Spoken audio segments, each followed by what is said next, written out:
Only for a second. I'm back. Okay, are we back on live? I think we are. Yes, it does say we're live. Okay. All right. Sorry, everyone, if you were listening. We think we figured out our problem as why we got disconnected. Two of us were logged in using the Seaside Shadows account, and apparently you can't have two people under the same name, which seems fair, I guess, when you think about it.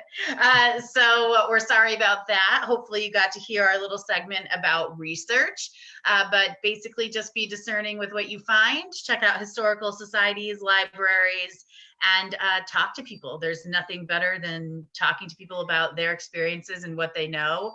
And the amount of people with a wealth of information in their heads that goes back generations sometimes about an area is your biggest resource. One time when I was researching Fairfield, Connecticut, I met the old town historian who was in his mid-90s when I met him, and he remembered everything he ever researched and did architecturally for the buildings. And he was an immeasurable resource, and I couldn't have written about Fairfield without him. So when you meet the right person, it's really, really a cool thing to do. So that's our answer to research. And if you missed that, go watch the little blip before. There'll be a part 1 of this video that will already be up. The other thing that I wanted to say before we recap anything is just that we mentioned this on Cemetery Saturday, but I wanted to say it again. We got really good news here at Seaside Shadows this week. Good news that we are grateful for, especially all small businesses are affected during the COVID-19 crisis, and most businesses have faced shutdown or working in hazardous conditions. As a ghost tour, we are, non-essential, as sad as that makes us. We understand why, and we have been shut down in Connecticut since March 20th.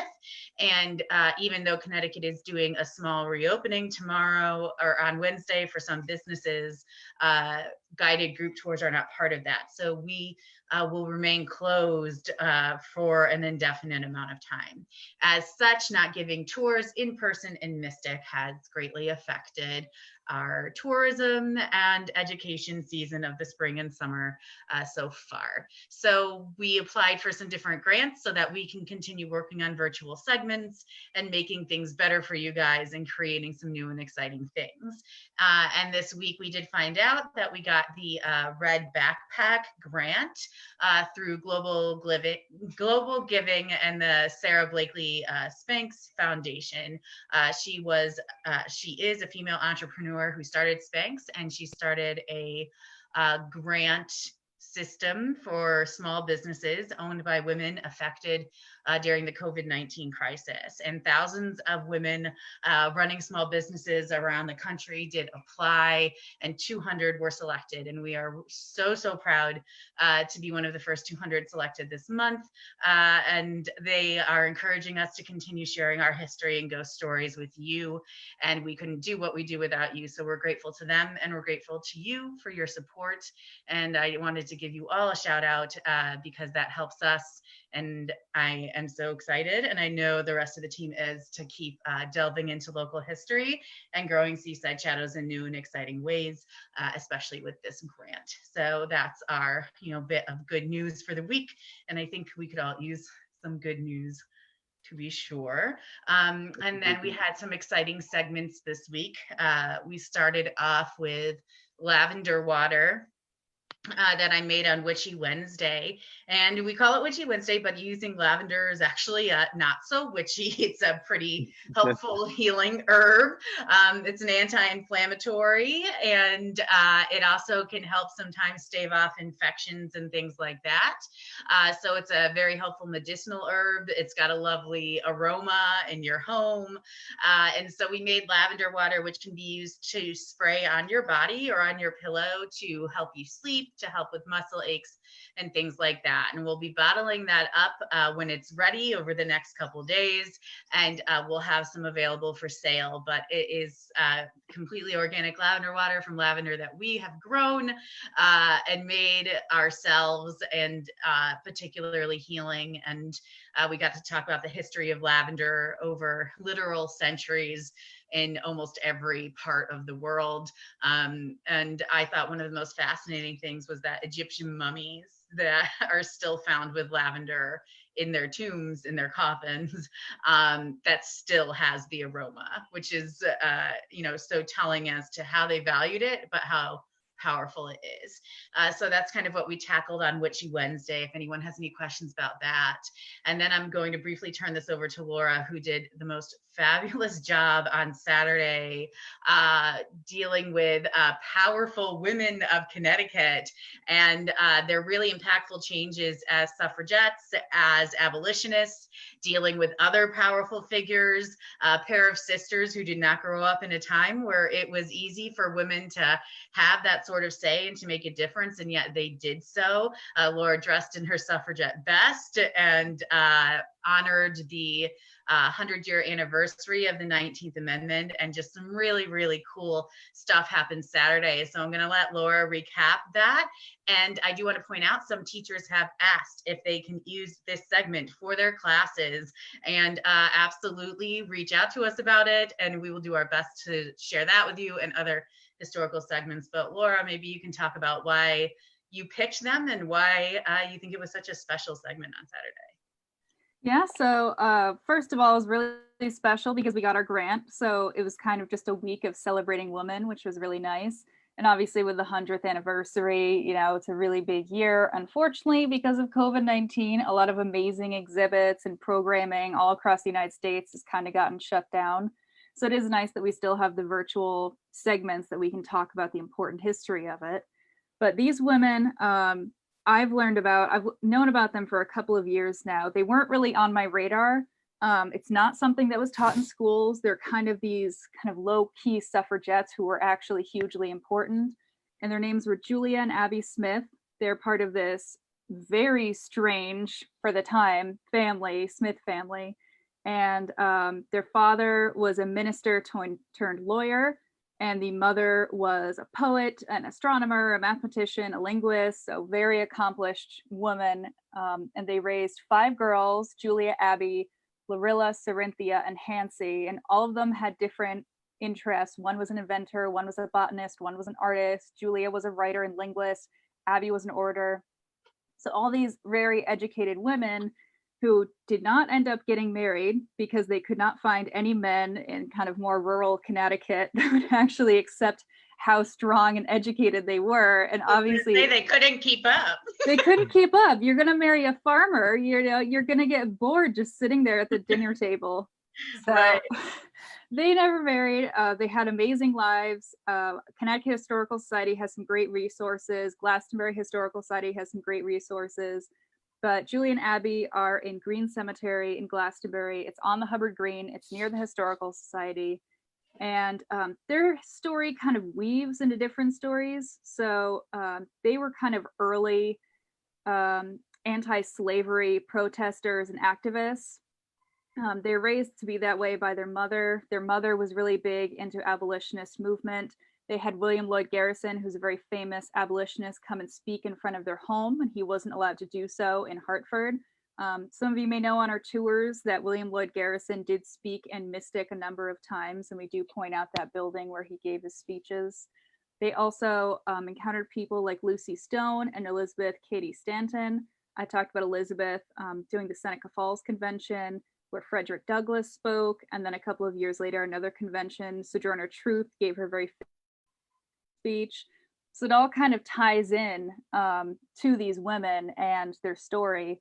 And by the time we get to their elder years, their women's rights movement is in full swing at that point. I don't think a lot of people know that that is something that was happening in the 1800s. It wasn't just the early 1900s that there was this movement. So you have these 2 spinsters, essentially, who are left in this big house with this big property and all these cows. And the tax collector comes to them one day and says, "I'm upping your taxes, but only you and nobody else in town, especially the men. So they were like in their 80s, they're in their 80s, and they say, no, obviously not working, like younger we're men. not, yeah, they're not working somewhere. And the theory is that because they were wealthy and educated, that the men in town weren't too happy, and they said, no, we want a cut of that. So the tax collector attempted to take some money from them, and according to them, they were wealthy enough that it was just kind of a drop in the bucket. It wasn't that big a deal, but it was more just the act of it. They went to town hall, protested. Town hall didn't care, obviously. It's all men. Tax collector came back. Tax collector ended up taking their 7 beloved cows. They had these adorable little cows with all these cute little names, and they marched them off and tried to sell them at auction. Luckily, Julie and Abby did manage to get 4 of them back, so it isn't that much of a tragedy. They got their cows back, and you're thinking, okay, end of story. He took the cows. It's fine. Tax collector had a vendetta against them because they took their cows back, and he came back and said, you're not done, give me more money. Right.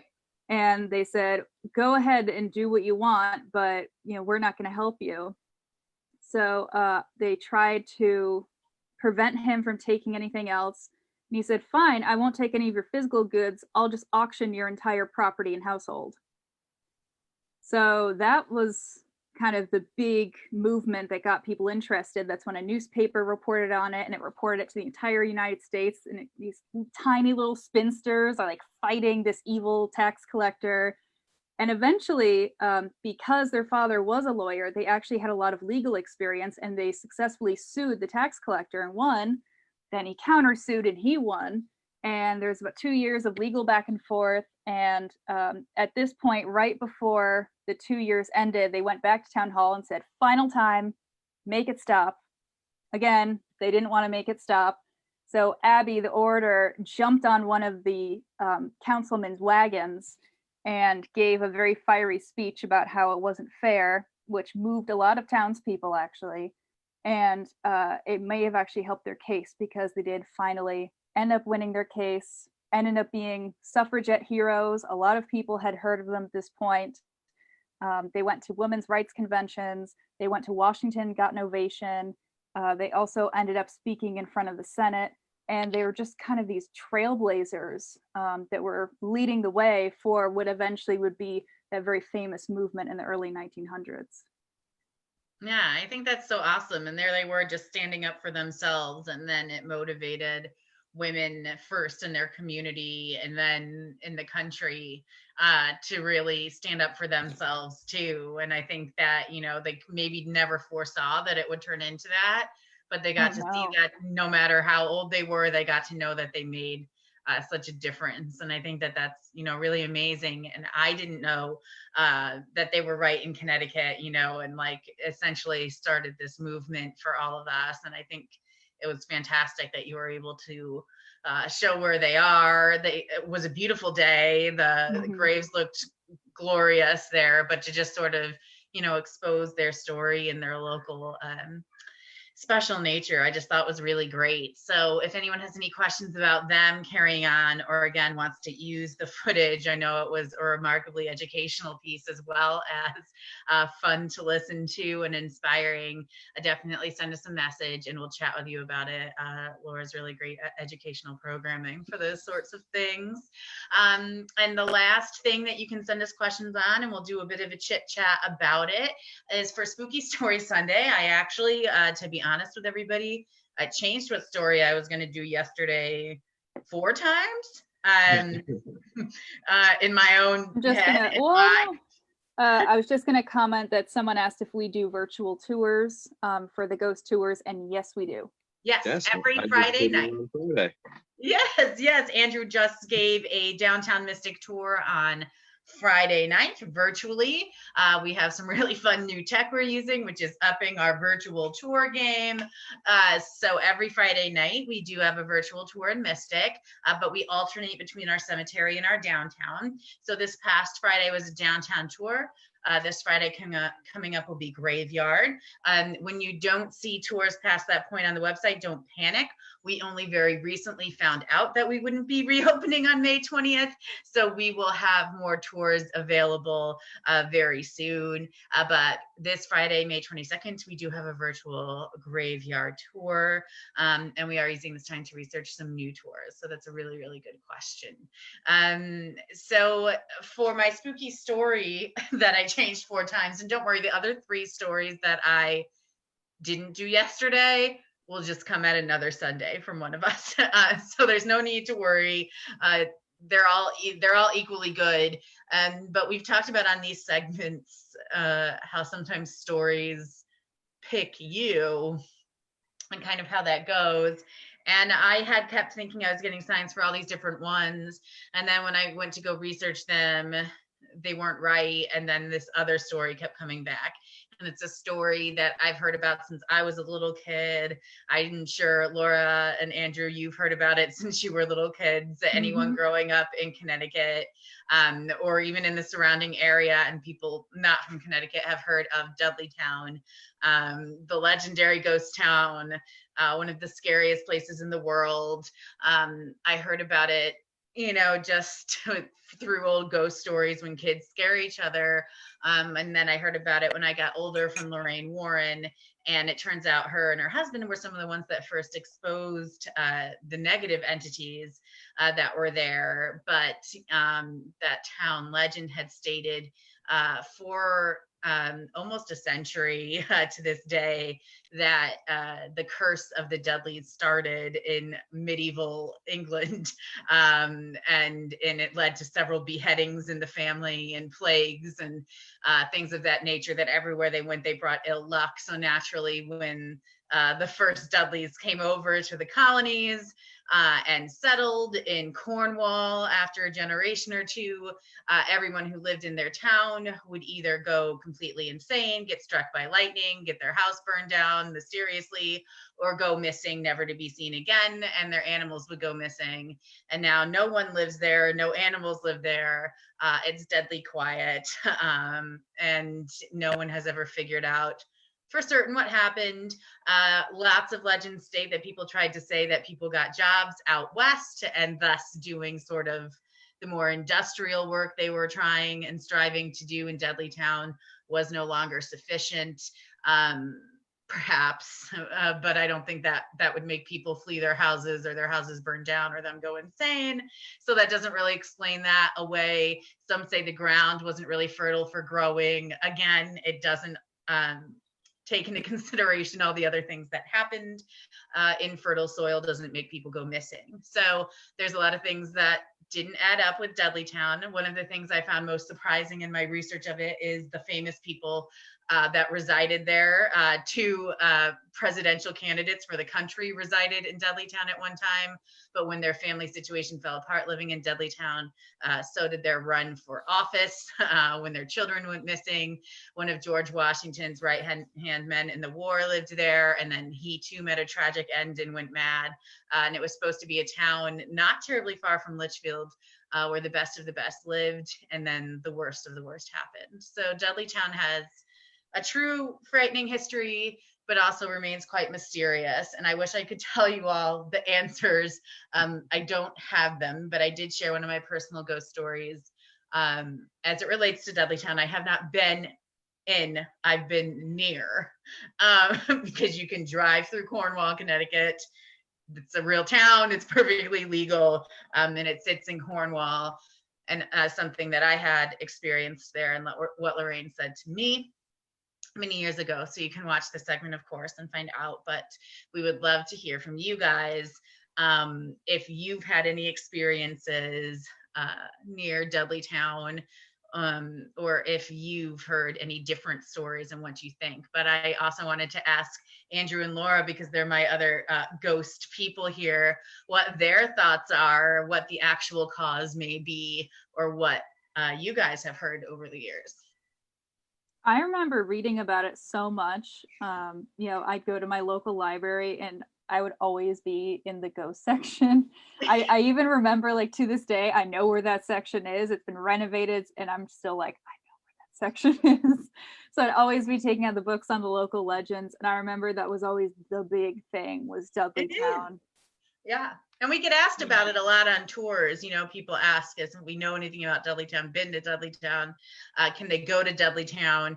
And I always tell them, no, you know, don't go, and you're not allowed to, and you'll get arrested, and that sort of thing. But it's definitely something that everyone's heard of, and they want to know. They want to know what's going on, and it's been unanswered this whole time.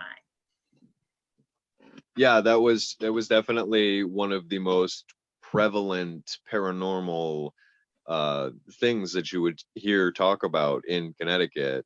And you would always hear about those, like the groups of teenagers that were like, I want to go and I want to investigate, and like last second they always chicken out. And Yeah. it's a very talked about place, but it's an infamous place in Connecticut. There are negative connotations very heavily. And I confess, I was definitely one of the teenagers that wanted to go there at first, like very curious. Could we get a group of people that would go up there? Could we not get caught? What would we find? And then I'd get nervous, but then Lorraine flat out told me never to go there. And I felt kind of bummed, like my curiosity was squashed, right? But like, after that point, a lot of my desire left too. So in my gut, I knew something was off. And my experience that I did have was not me seeking it out. It was by accident, driving back from getting some Ren Fair clothes in New York. And I would happen to go through Cornwall. I wasn't paying attention to where I was, and I inadvertently had an experience. So that's something to consider, is that it still impacts the region. What did I do as a teenager? I went to Salem instead. Like, that was so much better. But less demonic, more I can understand what happened to the people there. So that's what ended with that. And that does remind me, for virtual tours, I just heard word from the Salem City Council that our Seaside Shadows license for 2020 was at long last renewed, and will be effective. Yay. Yes, I'm so excited. So it should be effective June 1st. So sometime in June, you can probably expect a virtual Seaside Shadows of Salem tour. So that's another thing, if you're staying safe at home, or, your arts and entertainment stuff isn't fully available, that's another thing to look forward to that's coming up. Still plenty of dark energy there, but the difference with Dudleytown is I'm not sure. I get this very distinctly, and I don't know what you guys think. We usually deal with human spirits. And I think what makes Dudleytown so scary is it doesn't seem like it's a human spirit that is causing these things. No, it's not. I mean, I don't deal with demons too often, but I definitely get a distinctly demonic, otherworldly, not human feeling from that area. Yeah, and that's not something we say lightly. Like elementals are very, very rare, but it definitely feels like no human spirit could be responsible for things on such an immense level, to change a person's character, to make them go missing, those sorts of things, and they would go missing in the most normal of circumstance. And within a week's time go mad at a variety of ages. And I just don't see a human spirit being capable of such things. I think the thing that's always been perhaps the most mysterious, though, and I don't know if anybody watching has any insight on this, the association that owns the property of the Dudleytown woods has a very ominous name, like Dark Forest Association. But they claim that there is no haunting, nothing negative happened there, yet they employ the services of law enforcement to be there 24 hours a day, 365 days a year. So if there's nothing going on, why are you investing in this, and why do you have an ominous name? I have questions. Something doesn't make there's blanket statement of nothing paranormal, completely believable. Maybe they were just trying to get people to go away, but I do find it curious. They're definitely expending a lot of money, I imagine, to protect people from encountering what's in there or protect that area of land for some reason. So I don't know. I've always found that to be one of the strangest parts of it all is, okay, so it's this haunted, few foundations remain in the woods. Why is it so illegal? And who are these people that own it? Yeah, that's such a weird contradiction. It's totally normal. There's nothing here. The police if you step foot on it. Yeah. Yeah, I even it's to the point where and they don't say who the names of these people are, just that they're the Dark Forest Association, the lease is under, not the lease, the property deed is under their name. Some people swear they're descendants of the originals. I have no idea, but people have broken into Dudleytown, as it were, and filmed YouTube segments of themselves walking through. And I'm even afraid to watch the YouTube segments because I'm like, oh my God, I'm going to get in trouble. They're going to know I'm watching because I don't know who these people are and what they're capable of. So they are part of the mystery, but if they are of the Dudleys, then hands down, I would understand why they don't want anyone going there. They're like, we've got bad luck, bad juju going on. Yeah. Maybe that's it. If I had a history of beheadings in my family, I'd be wary too. But yeah, that was our Spooky Story Sunday. One of the great Connecticut paranormal legends. We don't promise to solve the mystery of all these things. That's sometimes the beauty of it, is that it remains mysterious, and Dudleytown has never been debunked.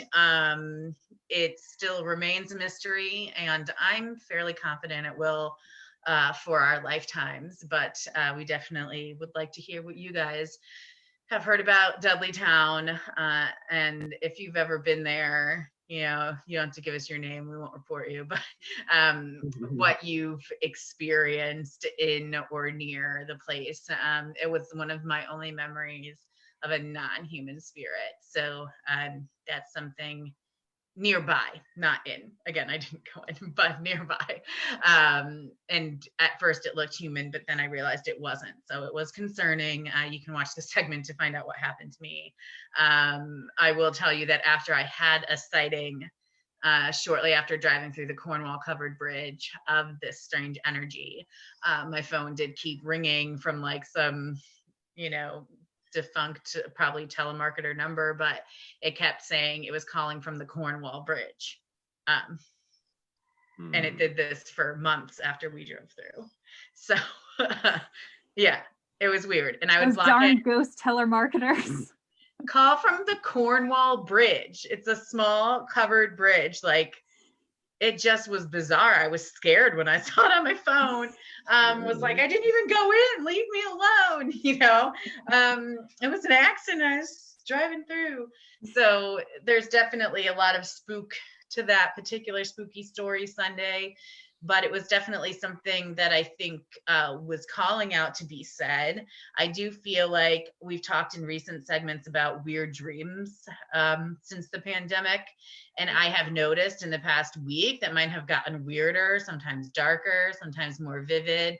And I think maybe that's why I wanted to go into the Dudleytown story of, these kind of alternate worlds and strange worlds and villages and things that, look like real life but aren't. So I think that's another reason that sort of, called out to us. So those were our segments this week. So if you guys have questions about those, you can ask them now or you can ask them next week. But we did Lavender, Water, Abby and Julia Smith, and the Curse of Dudleytown. So quite a hodgepodge for the week, but we like to mix things up for you with healing, history, and scary. It's good that we have all three of those. I was talking to some friends of mine, and I think the Dudleytown actually kind of ties into what we were talking about. We were talking about the trend towards kind of more demonic hauntings and darker energies. And we were saying how a lot of TV shows and a lot of other even amateur ghost hunters are kind of going towards the extreme of these entities that you really shouldn't be messing with. And so maybe we could talk about that, because I know that Johnny kind of deals with that. If we ever have a problem, he's the one to deal with that, not us. Yeah. So it's important that people know that there are demonologists out there which are trained to deal with negative energy and negative entities. They are trained so in both secular ways, but also religious ways, so that they can best combat whatever the demonic or elemental energy is coming from.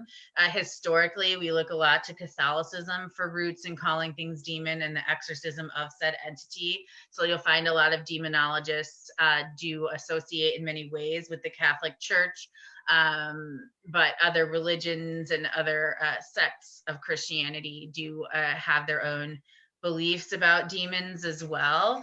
But it is important that it's really, really rare to have a demonic or elemental sighting or episode.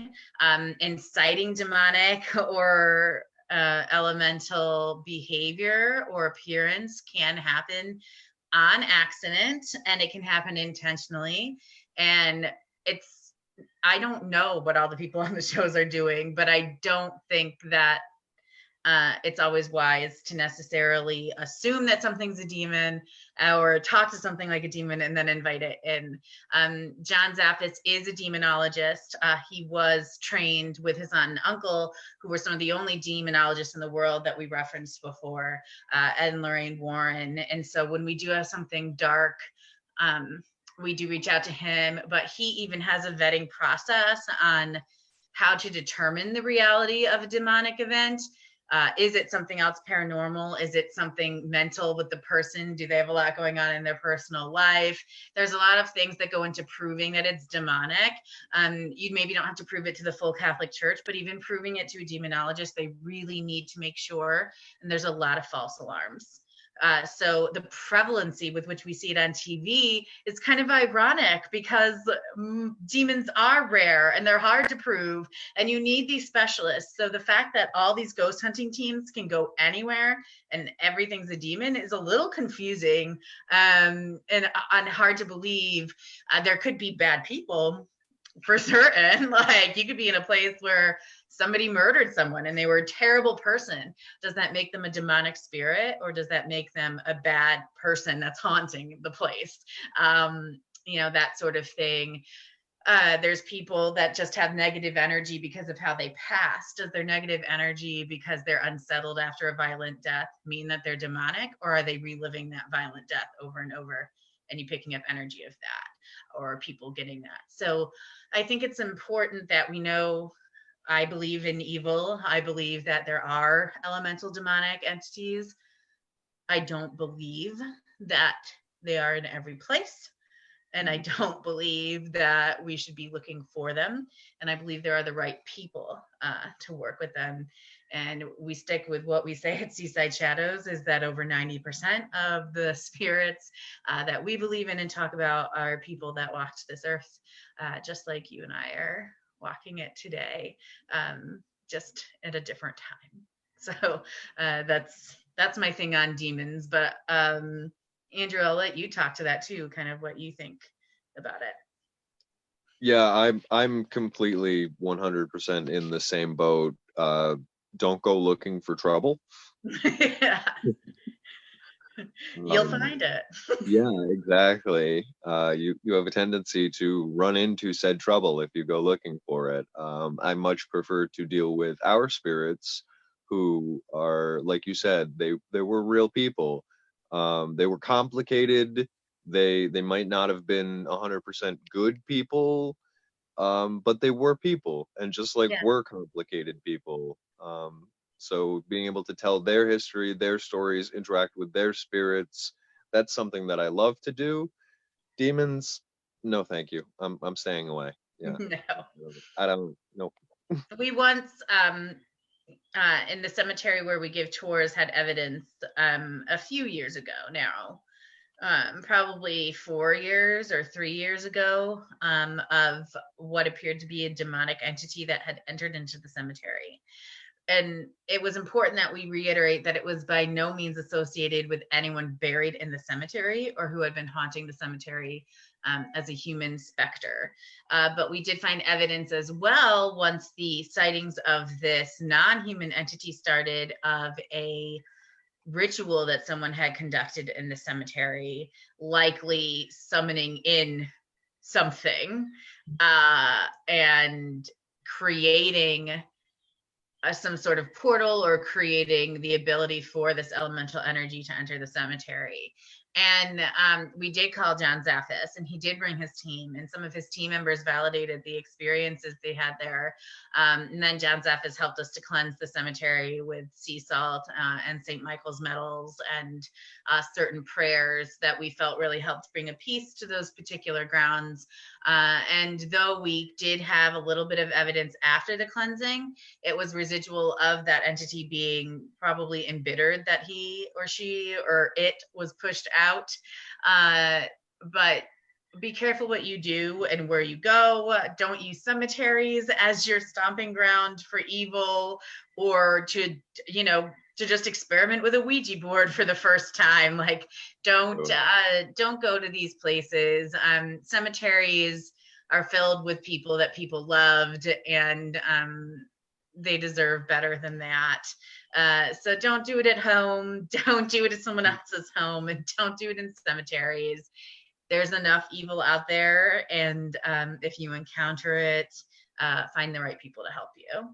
That's what I would say. And that's not every ghost hunter. That's not us. That's not every paranormal investigator. Those are demonologists like John Zaffis or the Warrens were, and things like that. That's a good question, though. That was very good. Yeah, and I think it's a lot of people have been asking, hey, how come everywhere on TV is demonic now? It's not. It's just the shtick. And you guys are probably smart enough to get that now, that some places probably have something. Not all of them. And we should be glad. It's kind of like the more extreme, the more people are going to watch, and let's really push it to the limit. But I will say, I did watch recently the revived Ghost Hunters with Grant Wilson, and he did go to a house where they claimed there was a demonic entity and there's some sort of dark energy associated with the house. And it turns out there was a young girl in the house. She was attracting this energy, which was manifesting into different forms.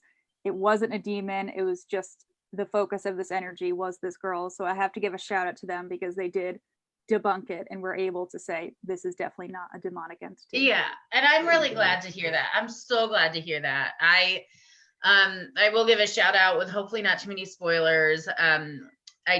With Portals to Hell, who I met with them probably weeks before the pandemic hit, so that was like really fast. But it's at a site that has a lot of haunting activity, but a lot of it doesn't correlate with the history. And Jack Osborne and Katrina Weidman picked up on that right away, and set forth to find out why there was a haunting if it wasn't correlating with the history. And we're able to find out about seances and events and people there that were kind of drawing things in, and very seriously, are going to address how people can be responsible for opening something up. It's not necessarily the spirit or the location. And I know that that's going to be a big thing in that episode. And I was really, really glad that they talked to me about that, and the producers did, because that was something that is concerning. We don't want someone else to just walk in and say demons.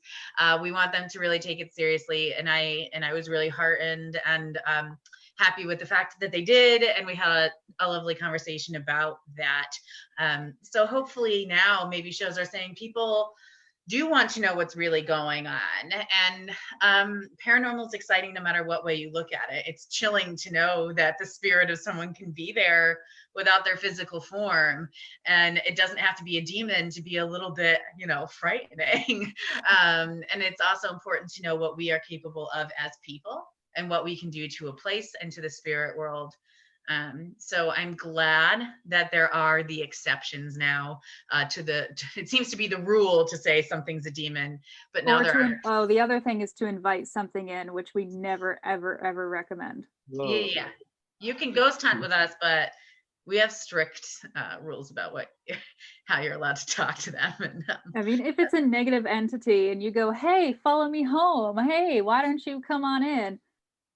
Just don't. And I have to tell you, the shows are impacting people, not always in a great way, but sometimes in a great way. Sometimes people come and they watch the shows and they're like, I know what they do is so dangerous. And, they're very brave and smart. And we have these great talks about the shows. But then we have other people who are like, I want to do what they do. Tell me how to get an attachment. Tell me how to bring a spirit home. And they're very aggressive about it. And so it's important what's put out there on media, because people are very easily, manipulated by what they see on TV in their own mind, and begin to think it really is okay to want an attachment or something to touch them. And you don't want that. There's a lot that really frightening. And there was a guy named Hans Holzer. He used to write all sorts of occult and paranormal books when I was growing up. And I think his daughter has a show now, if I'm not mistaken. Yeah. Isn't it the Holzer Files? Yes. Yeah. I think it just started, and I think it is his daughter. And I haven't watched, but I remember his books, and I remember in those books, we all go through phases when we're younger and interested in the paranormal. I remember looking at the books and thinking, oh, this seance thing sounds cool. There's probably some Victorian spiritualist that was an ancestor of mine being like, do it. But then I read the next paragraph, and it was like, sometimes when you invite a seance, they don't leave and they go into your body. And I remember thinking as like a 12-year-old, like, that is horrifying. Like, they will be stuck in my body indefinitely. Like, where do I go? No.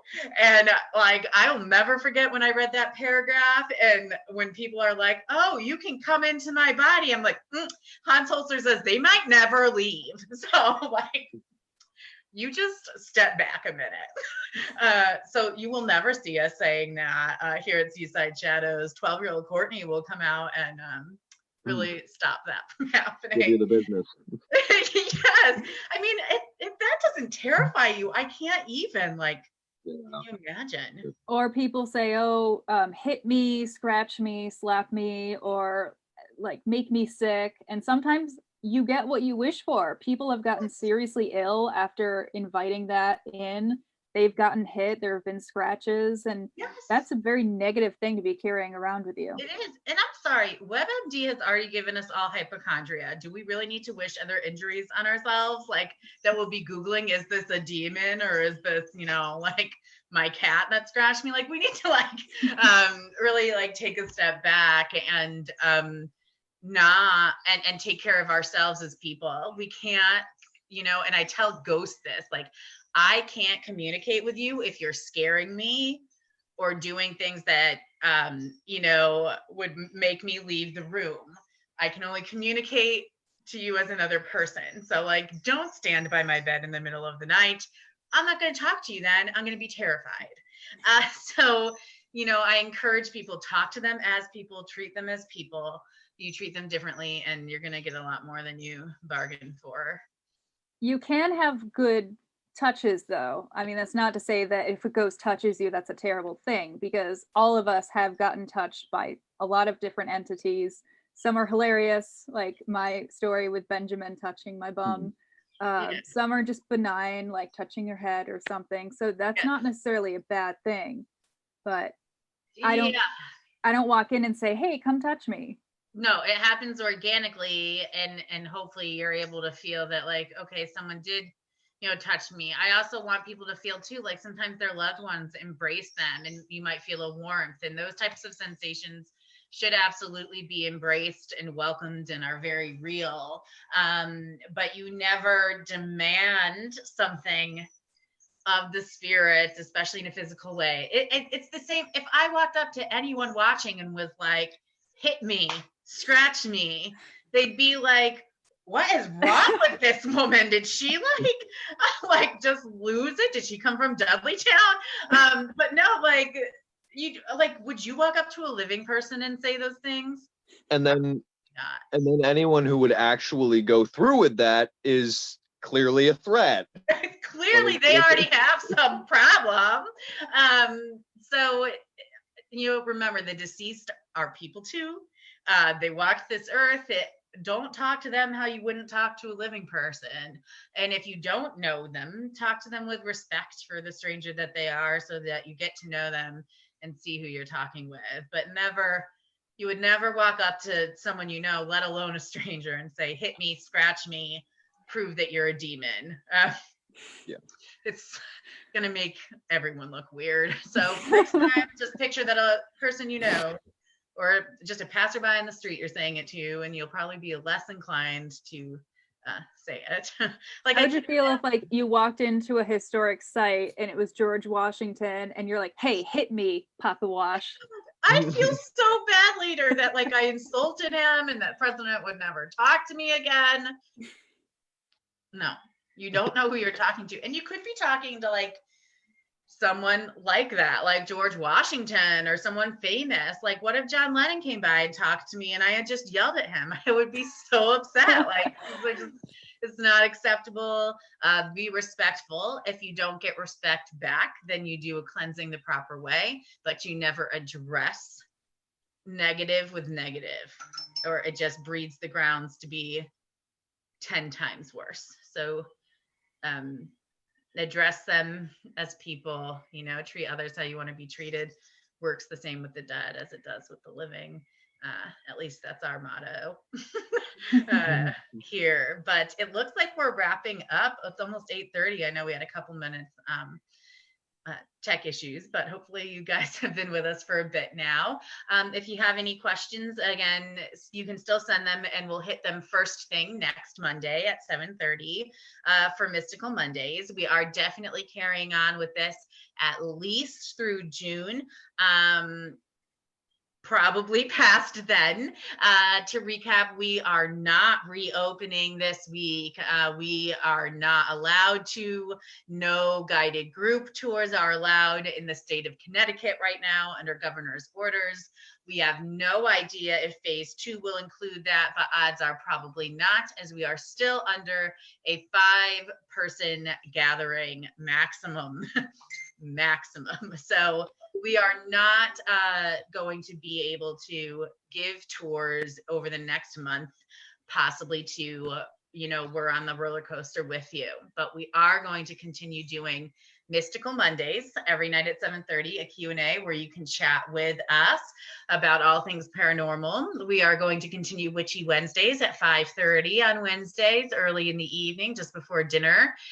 So maybe you can do something witchy with your dinner.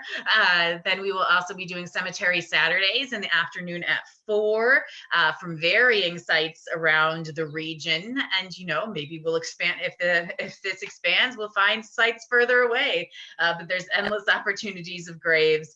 And Spooky Story Sunday, every Sunday night at 8. Now, we've been doing a lot of local, but again, you can expect some expansion of spooky stories from around the world as they relate to all of us. So make sure you tune in for those. Quick reminder, on each segment, you'll see a line that will say, you can tip us. The reason that we put that there is because we are not giving tours. We have the virtual tours on Fridays that are sold for $5 a piece. And we normally give tours for $20 a person in person 5 days a week. And we're only doing tours virtually 1 day a week for $5. So you can see that it's a little bit different as opposed to what we're putting out and then what's coming back in. And we do have the 4 virtual segments a week for totally free, and we want you guys to enjoy them. So if if you see that tip line, it will have usually a personal Venmo for the person telling the story or the segment. So you can send them a Venmo tip. And then you'll also see the community PayPal for Seaside Shadows, if that's easier for you. And we'll distribute it to whoever told the story. Just put the note in on what segment it was for so we can make sure we do that correctly. So I know times are tough. It's no pressure, but if you're able to send tips while we're doing these segments, it helps us again to keep doing what we do. And we're ever so grateful for you and your continued support of us.